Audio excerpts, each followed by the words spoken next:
വേറൊരു മൗലവി പറയുന്നത് ഞാൻ കേൾവിച്ച മൂപ്പര് പറഞ്ഞ ഇസ്ലാം ഒന്ന് പുറത്തു പോകും. അതിനെന്താ പരിപാടി അറിയോ? ഇതൊന്നുമല്ല. പിന്നെ ആള് മൊട്ടയടിച്ചാൽ ആള് കാഫിറാകുന്ന മൂപ്പര് പറഞ്ഞു. മൊട്ടയടിച്ചാൽ ആള് കാഫിറാണ്, ഇസ്ലാം ഒന്ന് പുറത്തു പോകും. എങ്ങനെയുണ്ട്? നിങ്ങൾ ചിന്തിക്കണം സഹോദരന്മാരെ. ഇസ്ലാം പറയുന്നത് എന്താ? നമുക്കറിയാലോ, നമുക്കൊരു കുഞ്ഞ് ജനിച്ച് 7 ദിവസം പിന്നിട്ട് കഴിഞ്ഞാൽ എന്താ ചെയ്യേണ്ടത്? തല മൊട്ടയടിക്കണം. അത് സുന്നത്താണ് എന്നാ ഇസ്ലാം പറയുന്നത്. ഇവര് പറയാ തല മുണ്ടനം ചെയ്ത ആള് കാഫിറാകുന്നു. എങ്ങനെയുണ്ട്?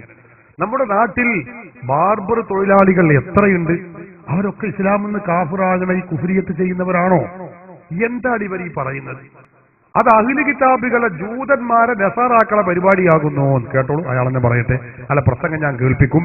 മുജാഹിദിന്റെ ഖുർആൻ ലേണിംഗ് കോഴ്സിന്റെ ഡയറക്ടർ അബ്ദുൽ ലത്തീഫ് മൗലവി എന്ന് പറയുന്ന മൗലവിയാണ് പ്രസംഗിക്കുന്നത്.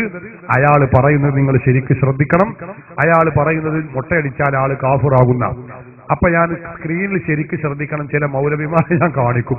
ഈ പറഞ്ഞ മൗലവിമാർ തെളിഞ്ഞ അവിടെ വരുന്നുണ്ടാവും. അത് നിങ്ങൾ കണ്ടോളി, വെച്ചുകൊടുക്കുക. തല മൊട്ടടിക്കൽ കുഫ്രിയത്താ. അത് അഹ്ലു കിതാബിയുടെ സ്വഭാവമാണ് നബി പറഞ്ഞത്. തല മൊട്ടടിക്കൽ കുഫ്രിയത്താ. അത് അഹ്ലു കിതാബിയുടെ സ്വഭാവമാണ് നബി പറഞ്ഞത്. കണ്ടോ? കുഫ്രിയത്താന്ന് പറയാൻ. എന്നിട്ട് മറ്റേ നമ്മൾ ഇതുവരെയും പറഞ്ഞ ബാലുശ്ശേരി മൗലവി ഉണ്ടല്ലോ, മൂറാണ് കണ്ടോളികള്.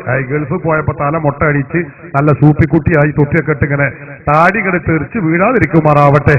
കണ്ടോ? വേറെ 2 മുട്ടകൾ കണ്ടോ?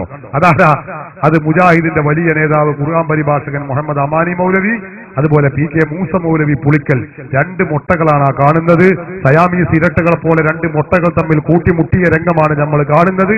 സംഗതി എന്താ? ഇയാള് പറയുന്നു നമ്മളെ നേതാക്കളൊക്കെ നേതാക്കളെന്നതിന്, പക്ഷെ ആള് കാഫിറാണ്, കുഫ്രിയത്താണ്. കാരണം മൊട്ടയടിക്കൽ കുഫ്രിയത്താണ്. ഞാൻ പറയണ്ട, മൂപ്പര് പറയട്ടെ. തല മൊട്ടടിക്കൽ കുഫ്രിയത്താ. കണ്ടോ? അത് അഹ്ലു കിതാബിയുടെ സ്വഭാവമാണ് നബി പറഞ്ഞത്.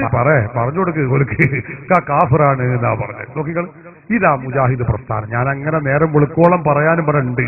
പക്ഷേ നമുക്ക് അധികം അനുമതി ഉണ്ടാവില്ലല്ലോ, അതുകൊണ്ട് ഞാൻ നിർത്തുകയാണ്.